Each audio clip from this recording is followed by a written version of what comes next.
Si on n'apprivoise pas notre cerveau, avec le corps évidemment, on est pris dans cet engrenage. On est pris dans la façon de fonctionner sous le stress et l'anxiété.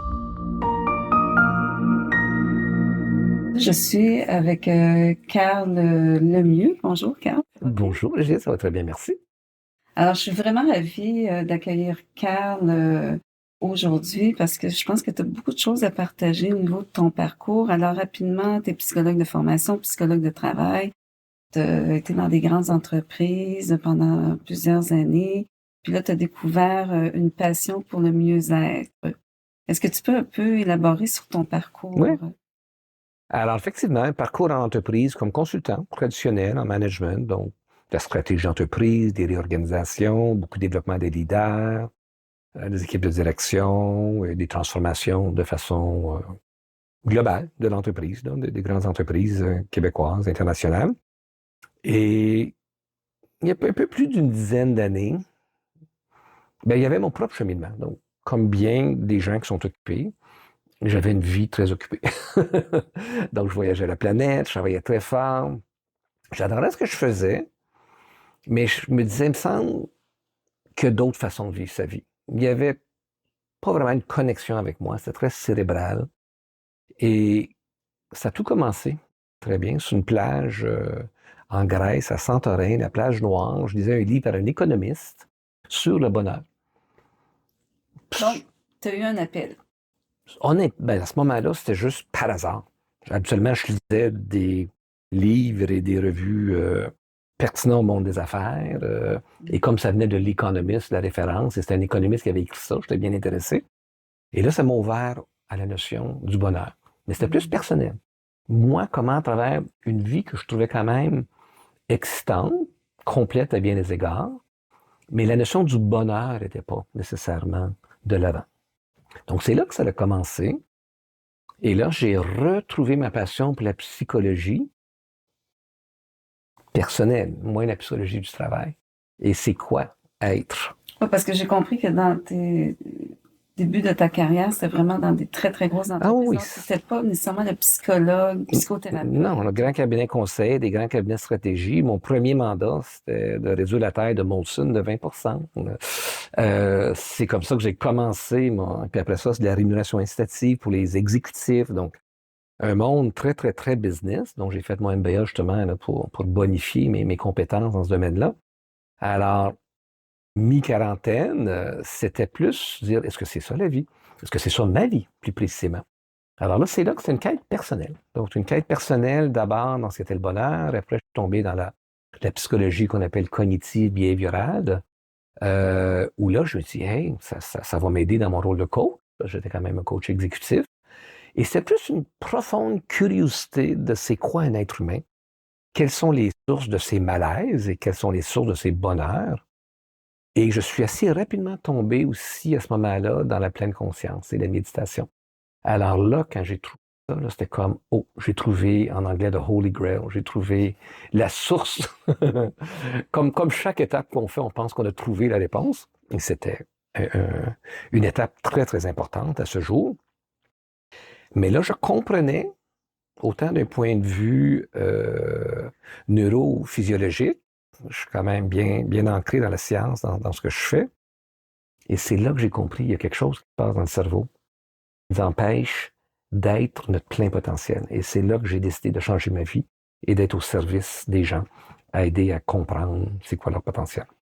J'entends ce que tu dis, puis c'est vrai que dans le tournant de toute la rapidité dans laquelle on évolue, on a parfois de la difficulté à être l'observateur. Oui, exactement. C'est sûr que les leaders que toi tu côtoyais, tu disais, il y a vraiment une clé que je dois trouver pour moduler, amener une conscientisation. Puis on a parlé de ça un peu tantôt avant de commencer l'entrevue.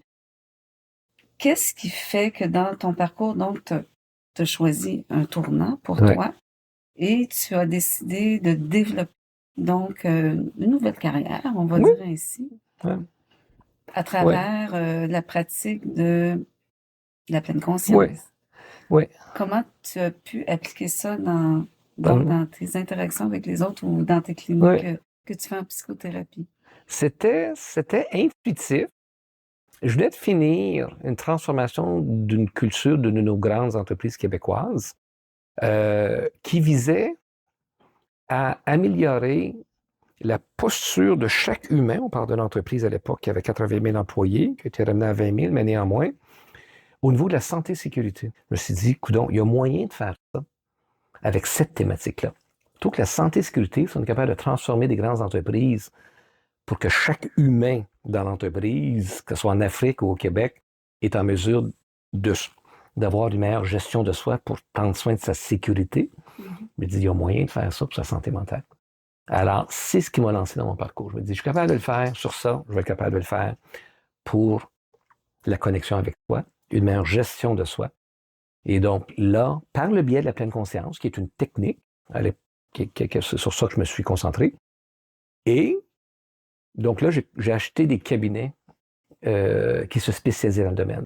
On remarque depuis justement à peu près 10 ans, les entrepreneurs, les leaders d'entreprise, ils ont un souci d'amener à leurs employés une forme de confort de leur mieux-être. Oui. Donc, c'est là où vous êtes arrivé en plein dans le mille. Parce que vous avez votre offre qui était présente. Puis aussi, c'est tellement important, tu sais, que les gens soient heureux quand ils vont dans leur cadre de travail. Puis on sait que s'ils ont le bonheur au travail, ils vont voir le bonheur plus facilement à la maison. Tu sais, tout est interrelié. Tout à fait. Peut-être là où j'ai évolué par rapport à ma passion pour le bonheur initialement, je ne sais pas que je me suis éloigné du bonheur, mais le bonheur, pour moi, est tout simplement la résultante. Alors là, ça sur quoi moi je me suis concentré, c'est plus une notion de conscience de soi, une régulation de soi, c'est-à-dire lorsqu'on se sent menacé, que ce soit par la cadence organisationnelle, que ce soit par la surcharge, que ce soit par des listes de courriels qu'on ne réussit pas à passer à travers, etc.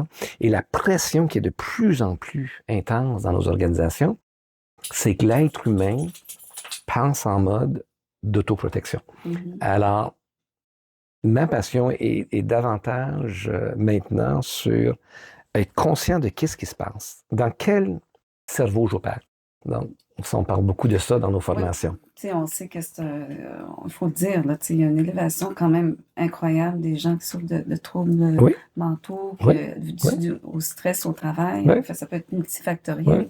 Donc, c'est sûr que dans ta volonté, toi, c'est vraiment d'avoir un impact sur les équipes de travail pour avoir justement une optimisation de leur mieux-être. Leur mieux-être et la façon de naviguer la vie. Donc, oui, les équipes et les dirigeants, ce qu'on résume souvent, c'est qu'on a un cerveau qui fonctionne en mode pilote automatique, qui a des millions d'années d'évolution et dont sa vocation est de se protéger, de réduire les sources d'inconfort, d'optimiser les plaisirs court terme, alors qu'on a le cerveau qui nous rend humains, qui est le cortex préfrontal, les fonctions exécutives, etc., qui donne la perspective, qui permet de voir les grands enjeux, qui permet de mieux réguler ses émotions, même si on se sent en quelque part challengé par l'environnement dans lequel on est, etc. Et sans cette capacité de s'auto-réguler, de voir quel cerveau est en opération actuellement, mais ça mène trop souvent dans des décisions qui sont à court terme, dans des gens qui cherchent en quelque part à se défaire de l'inconfort qu'ils vivent par la fuite, par l'évitement, par des gestes qui sont parfois plus agressifs. Alors, on opère d'un cerveau qui n'est pas optimal, ni pour le mieux-être de l'individu, ni pour les gens qui l'entourent, ni pour la qualité des décisions qui doivent être prises, non seulement pour le court terme, mais le moyen et long terme. Donc, si on n'apprivoise pas notre cerveau, avec le corps évidemment, on est pris dans cet engrenage. On est pris dans la façon de fonctionner sous le stress et l'anxiété. C'est si fondamental ce que tu partages, et puis c'est des défis auxquels on fait face au quotidien. C'est là où c'est important d'avoir un message, on pourrait dire, d'ouverture, d'espoir, où l'individu peut aller faire comme un nettoyage interne. De dire, qu'est-ce que moi, en tant qu'individu, avec ma conscientisation, par les approches que tu proposes, atteindre un niveau de perception de mon environnement qui va faire en sorte que je vais être plus en harmonie, en équilibre. Donc, c'est sûr que à ce moment-là, l'individu et les équipes de travail et la communauté, parce que moi, je suis d'accord avec toi, c'est tellement important le support de la communauté Ouais. au sens large du terme. Oui. Donc, à ce moment-là, on arrive à avoir un épanouissement et une vie plus moins jalonnée de hauts et bas et d'émotions destructrices. Oui. Tu sais, d'avoir un langage intérieur Oui, positif. oui, oui. Puis le langage intérieur positif vient une fois qu'on a mieux compris le langage intérieur négatif. Alors, donc, pour moi, tout ce qui est, je reviens, tout ce qui est bonheur, tout ce qui est une pensée positive, oui, ça se cultive, mais on nage à contre-courant si on n'a pas exploré ces voies qui sont là souvent pour nous protéger. J'aimerais, Carl, qu'on aborde maintenant la santé mentale. On voit dans nos entreprises, on l'a dit rapidement tantôt, il y a une détresse, il y a une fatigue mentale, il y a une lourdeur. Et on sait qu'à travers, par exemple, la pratique de la méditation ou la pratique de la pleine conscience, même de respiration consciente, il y a plusieurs approches, effectivement. Exactement, il y a l'émergence de ce qu'on entend, les breathwork, là, je Oui, pense. le breathwork, oui, tout à fait. Puis encore plusieurs approches, là. Comment toi, tu perçois à travers tes enseignements, le coaching que tu fais en tant que psychothérapeute, on pourrait dire que c'est tellement un avenue positif pour l'individu pour améliorer sa santé mentale? Oui, mais d'abord, ce qui est beau, c'est que ce n'est plus marginalisé comme ce l'était avant. Comme on le sait, la santé mentale a été marginalisée, et encore. Mais il y a un mouvement pour intégrer l'importance de s'occuper de sa santé mentale comme sa santé physique, surtout parce que là, c'est en train de vraiment traverser l'organisation dans l'ensemble de la hiérarchie. Alors, il y a déjà une ouverture à des notions dont on parle, une notion d'une conscience de soi, d'une autorégulation, d'une meilleure gestion de son stress, de son anxiété. Et comme pharmacienne, tu le vois aussi, toi, ils n'ont plus le choix. Ils sont devant un fait accompli. Et là, ils s'aperçoivent que c'est un enjeu corporatif, c'est un enjeu de bonne gestion du milieu de travail, là. Exact. Est-ce qu'on pourrait dire alors que dans un monde idéal, on pourrait avoir des espaces de détente dans nos environnements de travail et aussi d'offrir des soins intégratifs, Oui. Avoir un petit peu plus de sensibilisation, de proposer même à l'employé de dire, bon, ben, fais 1 heure de travail de moins cette semaine, Ouais. tu peux aller voir un massothérapeute, tu peux aller voir un acupuncteur. Je donne un exemple. Non, mais je pense des choses qui existent actuellement, tout à fait, dans le sens, les entreprises plus progressives le font, comme tu le sais. Je pense que tu en fais partie là, chez vous. C'est pour ça que tu parles d'expériences vécues. Et j'ai travaillé pour des très belles entreprises qui avaient des salles de méditation à même les lieux. Une pratique que nous autres on fait, c'est surtout ça commence par reconnaître qu'une bonne santé mentale s'entretient et qu'elle peut rapidement dépérir dans le monde dans lequel on vit. Un cerveau qui est surchargé, qui est en mode limbique, qu'on dit nous autres, qui est en mode sympathique, qui est en mode de défense presque, pour gérer ton stress. 1 minute, très souvent, suffit pour juste tout ralentir l'organisme. Accéder au cortex préfrontal, aux fonctions exécutives, de passer de ce qu'on appelle le système nerveux central sympathique à parasympathique. Donc, des petites pratiques de reconnaître qu'on est des êtres humains qui peuvent se promener entre 2 états, un état de stress et un état de quiétude d'esprit. C'est de la musique à mes oreilles parce que, en fait, c'est de l'enseignement. Chaque personne peut apprendre ça. Peu importe leur niveau de scolarité. Tout à fait. Et c'est de le proposer, de l'offrir, et ça aurait tellement de bénéfices et beaucoup moins de souffrance mentale. Je pense qu'on est à un changement de paradigme. Moi, j'ai fait 40 ans que je suis dans les entreprises, là. Donc, j'ai vu les mouvements. J'ai vu les mouvements de création de valeur économique. J'ai vu les mouvements d'amélioration continue des processus, puis Lean Six Sigma, toutes ces choses-là, où on optimisait l'usage de nos ressources, qui est la ressource humaine. Donc, c'était une ressource à exploiter, à optimiser dans son mode de fonctionnement. Moi, je pense que pour la survie de nos organisations et une continuité dans une performance, mais que j'appelle aujourd'hui d'une saine performance, où l'humain est au cœur de cette performance-là. On se doit maintenant de regarder c'est quoi être un humain. Un humain dans une organisation qui a des choses à livrer, des services, des produits, peu importe, Mais peut-on mettre l'humain au cœur de c'est quoi être une organisation? Et Oui. on commence à le voir. Et c'est de le faire évoluer non seulement dans sa sphère professionnelle, mais dans sa sphère personnelle. Dès qu'on va là, on n'a pas le choix que d'intégrer l'humain dans tout son ensemble. Non seulement Dans la globalité. esprit et corps, mais professionnel, social, familial, etc. On doit le voir comme un humain tout court. C'est pas une ressource humaine, c'est un humain qui est au service d'une mission.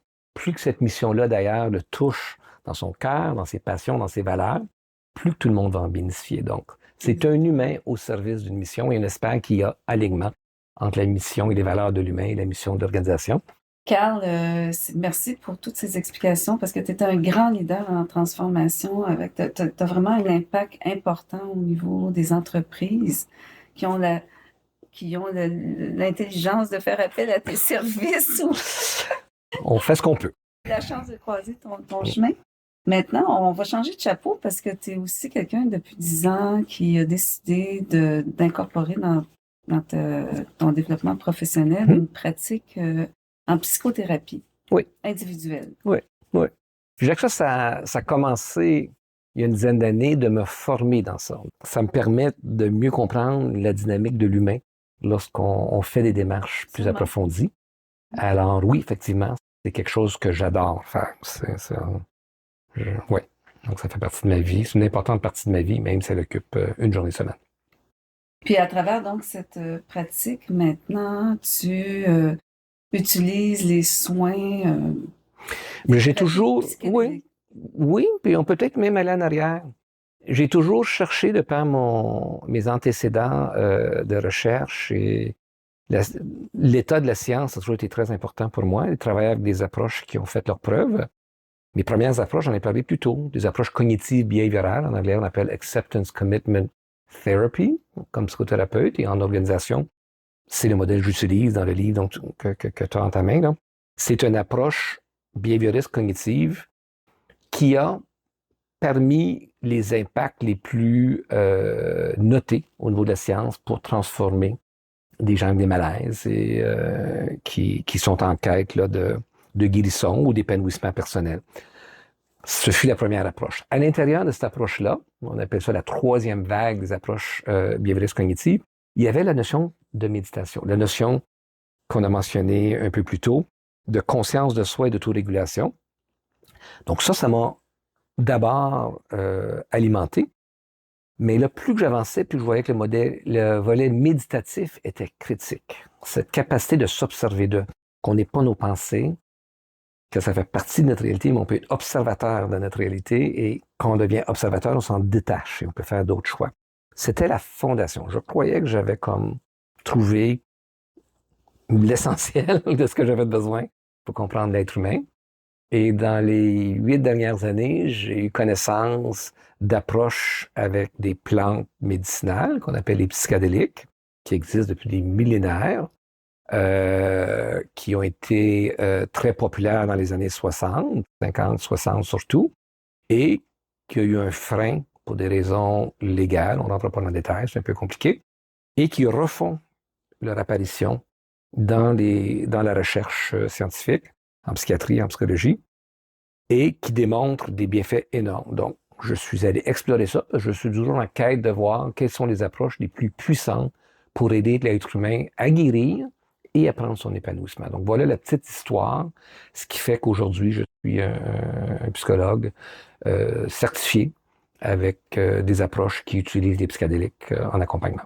Donc là, on répare le chemin passé avec toutes ces approches-là. Psychothérapie en est une, des traitements énergétiques, donc il y a plusieurs approches. Je pense qu'on est rendu à ce carrefour et il y a beaucoup de points de rencontre qui font que les professionnels de la santé aujourd'hui veulent discuter, dialoguer sur ces possibilités, puis c'est quelque chose qui est en émergence. Tout à fait. Ça va apporter beaucoup de bénéfices, puis je pense que pour les clients, c'est aussi d'être à l'aise de partager leur expérience, et de partager également leur vécu, parce que souvent dans l'approche qu'on pourrait dire occidentale, la médecine, les soins allopathiques, c'est très catégorisé.